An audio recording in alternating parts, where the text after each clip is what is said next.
Zainal adalah antara segelintir warga muda yang masih tinggal di Bagan Datoh di Perak, daerah yang satu ketika dahulu terkenal dengan hasil kelapanya yang bermutu tinggi diperakui antara yang terbaik di negara ini.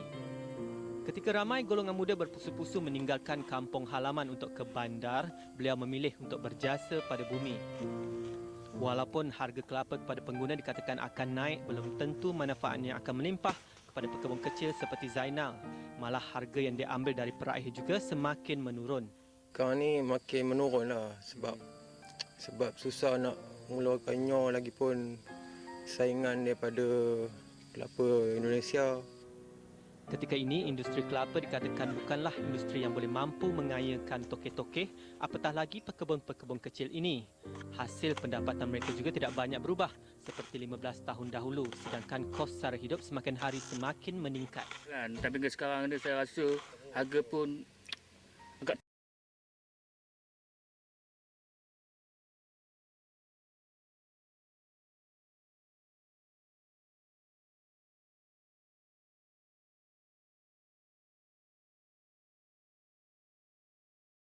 teruk sikit lah kan, sebab kita harga ni tak ada stabil, tak ada macam dulu. Dulu kata orang sebiji harga boleh 3-4%, 5% sebiji. Tapi sekarang ni kalau harga kelapa pun saya rasa kalau kelapa bulat itu yang paling baik kan. Harga kurang 33 sen sekarang ni. Laporan menjangkakan harga baru kelapa biji kepada pengguna mungkin mencecah RM1 sehingga RM1.10 setiap satu. Manakala kelapa parut mampu mencecah RM1.50 sebiji. Ia seakan berita baik buat pekebun. Namun hakikatnya nikmat kenaikan harga belum tentu melimpah kepada mereka. Punca ni kan, kelapa ni kadang-kadang saya rasa itu pada orang tengah lah kan. Mana kalau kita pun pada kita sebagai penjual pun tak ada benda kan. Kalau orang tengah kata kalau harga itu kita ikut jugalah kan. Mana kita rasa tekilan jugalah kan. Lain-lain penyakit gimana kita nak buat semua, nak nebah kebun apa macam mana, ada orang tak ada. Nombor-nombor kedai orang Indonesia aja. Itu pun kos belanjaan banyak. Nebah kebun pun 1 ekar dia RM60. Dulu baru RM6. Bayangkan. Harus juga diingat bahawa kelapa hanya mengeluarkan hasil setiap 3 hingga 6 bulan sekali. Sekarang mana lumayannya ya.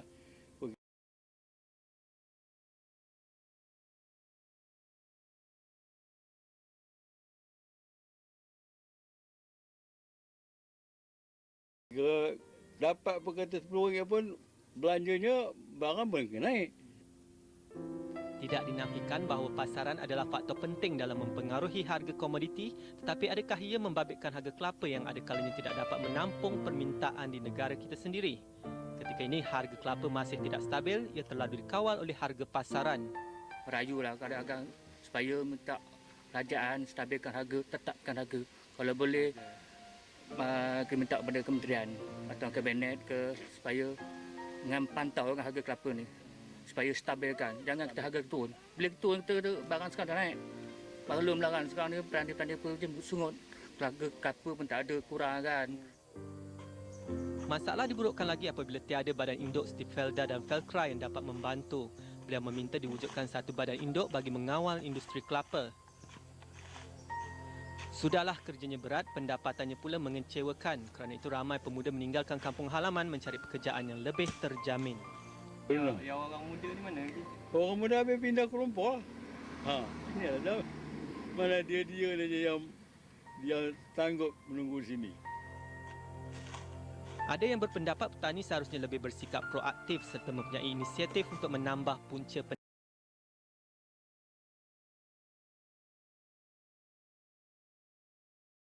pendapatan mereka dengan menggunakan tanah terbiar.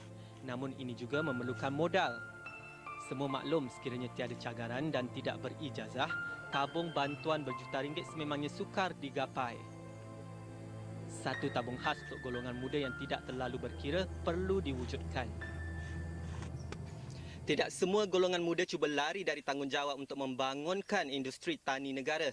Namun sekadar azam dan kudratnya tidak akan menggerakkan apa-apa jika tidak disokong oleh sumber kewangan yang mencukupi.